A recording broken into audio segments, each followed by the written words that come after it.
구독, 알림 설정까지 부탁드립니다. 오늘도 우리 사는 이야기 찾아주셔서 감사합니다. 사연자분이 보내주신 이야기 시작해볼게요. 안녕하세요. 오늘 이야기를 하려면 제 유년기 시절의 이야기를 빼고는 진행이 되지 않을 것 같아서 저의 어린 시절 이야기를 먼저 해보려고 합니다. 저희 아버지라는 사람은 사업을 해서 집에 돈이 많았습니다. 저희 엄마 이외에 이미 결혼을 하셔서 본처가 있는 상태였는데 선을 봐서 집안끼리 결혼은 했는데 알고 보니 본처가 자궁에 물혹이 있다고 했던가? 아무튼 임신이 불가능한 몸 상태였고 당시 돈이 필요했던 저희 엄마를 만나서 집에서 함께 지냈다고 합니다. 아무리 아이 때문에 한 집에서 살고 있기는 했지만 그때부터 차별이 심했다고 들었습니다. 그리고 저희 엄마는 절 낳으셨어요. 그 집에서 원한 건 대를 이어줄 아들이었습니다. 그렇게 저를 놓고 나서 1년이 채 지나지 않았을 무렵 저희 엄마는 둘째로 아들을 낳았습니다. 아들을 낳은 것만으로도 저희 어머니의 일은 끝이 난 거였고 더 이상 그 집에서 머무를 이유가 없었는데 어머니가 욕심이 나셨던 모양입니다. 그래도 돈이 많은 집이니 저를 키워달라고 울며 불며 부탁을 했다고 했어요. 저희 엄마는 임신 중에도 본처에게 맞고 저희 아빠한테도 맞으면서 지냈고 집안에서 굳은 일은 혼자 다 하며 지냈다고 들었습니다. 제가 젖을 떼고 걷는 것만 보고 나가고 싶다고 해서요. 그 뒤로 엄마가 어떤 생활을 했을지는 더 듣지 않아도 알 수 있었어요. 아버지는 그 이후 엄마를 쫓아내고 저희 집이 이사를 간 것으로 기억하고 있어요. 물론 어렸을 적 일들이라 기억도 나지 않았지만 제가 언제든 기억할 수 있도록 본처와 아버지는 저에게 항상 말을 하며 정규 과정이 끝나면 이 집에서 나가라고 선을 그었어요. 저희는 가족이 아니라는 말인 거죠. 저는 어린 마음에 그때는 아버지에게 버림받으면 제가 갈 곳이 없어진다고 생각을 해서 결국 고등학교를 졸업할 때까지 그 집에서 버텼습니다. 그 이후 저는 한 공장에서 일을 하게 되었어요. 제가 다니던 공장에 어떤 아줌마가 있었는데 저처럼 어린 나이에 공장에 온 아이들을 엄청 잘 챙겨주더라고요. 사실 저는 그래도 나이가 성인이었는데 저보다 어린 자퇴하고 공장에 다니는 아이들도 많았고 저희 공장의 사장님 내외께서는 그런 아이들이 돈이 없어서 나쁜 길로 빠지지 않도록 작은 방도 내어주시면서 저희들이 돈을 벌어 살 수 있도록 도움을 주셨습니다. 다들 그 아줌마를 이모 혹은 엄마라고 부르는 아이들도 있었습니다. 아줌마는 왜 저희 같은 애들한테 이렇게 잘해줘요? 그냥 아줌마 애기들 같아서. 아줌마 자식들은 어디 있는데요? 돈 많은 아빠 밑에서 잘 지내겠지. 잘 지냈으면 좋겠다. 네? 그렇게 말하며 아줌마는 한참을 우셨습니다. 코팅된 장갑을 끼고 눈물을 닦던 아줌마는 눈물이 잘 닦이지 않자 장갑을 벗었는데 엄지손가락이 플라스틱이더라고요. 그런데 그 플라스틱 손가락을 보는데 갑자기 저희 엄마가 생각이 났습니다. 어렸을 적 기억이라 희미하지만 저희 엄마도 손가락이 없어서 제가 엄마 손가락을 빨려다 플라스틱이라 몇 번 뱉곤 했던 그 차가운 기분이 들었어요. 엄마? 그렇게 그날 공장 사람들에게 말을 하고 저희는 둘이서 한참을 울면서 눈물의 재회를 했습니다. 저희 엄마는 그날 그렇게 쫓겨나고 며칠 뒤 다시 찾아가니 사람들이 이사를 가서 절 찾아 헤매었다고 합니다. 엄마는 저를 너무 걱정하셨다고 해요. 원래 아들이야 그 집에서 원했으니 얼마나 금지옥엽 키울지 안 봐도 뻔했는데 미운 오리 새끼 같은 제가 그 집에 남아있으니 밤에 두 다리 뻗고 잠도 잔 적이 없다고 합니다. 엄마의 예상처럼 제 남동생은 호의호식을 누리며 잘 먹고 잘 살고 저와 같은 부모를 갖고 있지만 오롯이 아빠만을 좋아하고 절 하대했어요. 형제라는 걸 인정하지도 않았고요. 그렇게 저희는 그 공장에서 5년이라는 시간을 함께 근무하며 작은 가게라도 차릴 날만 손꼽아 기다렸어요. 정말 신이라는 게 있다면 있는 걸까요? 그날은 엄마 생신이라 공장 근처 고깃집에서 같이 근무하는 동생들과 엄마에게 고기를 사서 먹고 나오는 길이었어요. 같이 일하는 동생 하나가 저보고 아이스크림을 먹고 싶다길래 마침 잔돈도 남아서 아이스크림 하나랑 5,000원짜리 로또를 하나 샀습니다. 그리고 기적같이 그 5,000원짜리에서 로또 1등과 3등이 동시에 당첨이 되어 하루아침에 돈방석에 앉게 되었어요. 언뜻 계산해 보아도 세금을 떼고도 15억 정도 되는 큰돈이 저희 손에 들어왔습니다.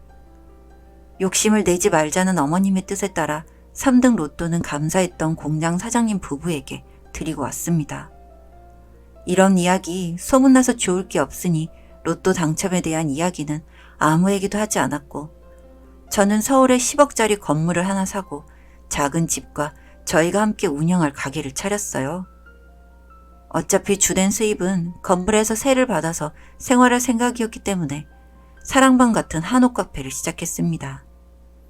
저희 엄마가 한옥 같은 고즈넉한 분위기를 좋아하시거든요. 그렇게 엄마랑 오순도순 산 게 또 5년이 넘어가고 있었어요. 저희 엄마는 최근 건강검진을 받으러 갔다가 갑상선암 선고를 받으셨습니다.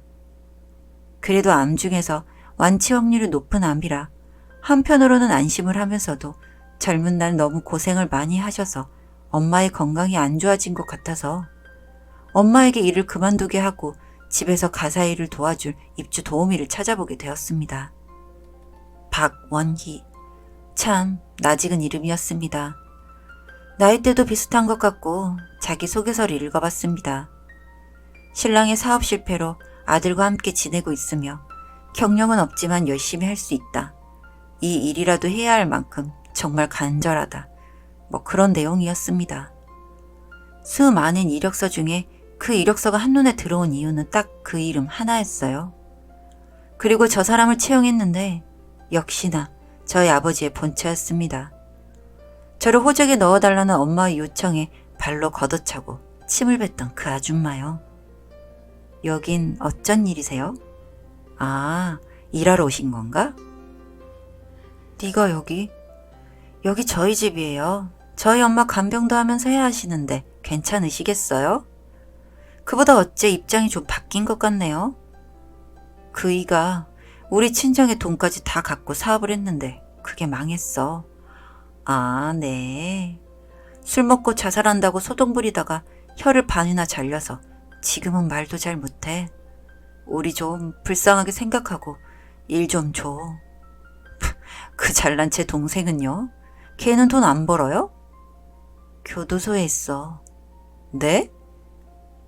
이런 말까지 내가 해야 하나 싶은데 형편 어려워지고 나쁜 친구들이랑 어울리다가 근데 아줌마 얼굴 보니 같은 집에서 있기는 좀 힘들 것 같은데 안 마주칠게. 안 마주치도록 노력할게. 부탁해. 너도 알잖아. 여기가 시급이 제일 좋더라고. 그렇게 그 아줌마는 저희 집에서 일을 하게 되었습니다. 엄마는 그러면 안 된다며 노발대발했지만 저는 그 아줌마도 어느 정도 감안을 했을 일이라고 생각을 했어요. 그 뒤로 그 아줌마에게 복수가 시작되었습니다. 아줌마가 큰 솥에 빨래를 삶고 있길래 저도 모르게 지나가면서 아줌마를 툭 쳤는데 뜨거운 솥에 데어서 소리를 지르더라고요. 아줌마 시끄러워. 우리 엄마 깨면 어쩌려고 그래? 죄송합니다. 방금 거 데웠으면 산지 처리해줄게. 그리고 청소를 하고 있으면 그 앞에서 꼭 더럽히고 싶더라고요. 일부러 그 여자가 보는 앞에서 화분을 갈거나 괜히 말도 안 되는 요구를 한 적도 있어요. 하루는 제가 밖에서 볼일을 보고 들어오는데 집에서 부시럭거리는 소리가 나서 2층으로 올라가 보니 자고 있는 엄마의 곁에서 화장대를 뒤지는 그 여자가 보였어요. 저는 혹시 엄마가 깰까 그 여자의 머리채를 잡고 조용히 하라고 말하고 1층으로 내려왔습니다. 이 미친년이 지금 뭐 하는 거야? 솔직히 말할게. 돈 좀 줘. 네 아빠 데리고 살기 힘들어. 이 정도는 그래도 줄 수 있지 않아? 니네 돈 많다며. 돈 좀 빌려줘. 너네들한테 줄 돈은 없어. 그래? 그렇게 말하고 뻔뻔하게 나가려 하길래 경찰에 신고를 했습니다. 엄마를 간호하느라 방에 CCTV가 있었으니 증거로는 충분할 거고 그동안 그 아줌마에게 싸대기를 때리고 발로 배를 찼습니다.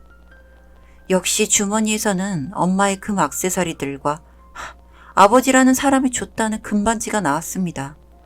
엄마가 어떤 마음으로 그 반지를 아직도 갖고 있는지는 모르겠지만 이제 괴롭히고 하는 이 짓도 그만해야겠다고 생각을 하고 바닥에 앉아있는 그 여자의 얼굴에 침을 탁 뱉었습니다. 아줌마 우리 엄마한테 침 뱉었다며? 내가 싸가지 없는 건 아줌마가 그렇게 살았었기 때문이야. 그거 하나도 못 가져갈 거고 당신 현행범으로 끌려갈 거야. 미안해. 생각이 짧았어. 아니야. 아줌마가 좋은 사람이었다만 나만 나쁜 년 될 뻔했잖아. 그치? 나 합의 안 해줄 테니까 얼마가 되든 깜빵에서 썩어봐. 그렇게 아줌마는 징역을 살고 있습니다. 합의금을 마련할 돈이 없으니 몸으로라도 떼어야겠죠. 아버지라는 사람은 혀가 잘려서 말도 못한다고 하니 그냥 이것으로 이 모든 악연이 끝났으면 합니다. 오늘은 엄마가 수술이 끝나는 날이에요. 심한 게 아니고 수술이 잘 끝났다고 하니 저희 모녀에게는 행복한 나날만이 남아있다고 생각합니다. 여기까지 제 이야기 들어주셔서 감사합니다. 사연은 여기까지였고요. 우리 사는 이야기 시청해주셔서 감사합니다.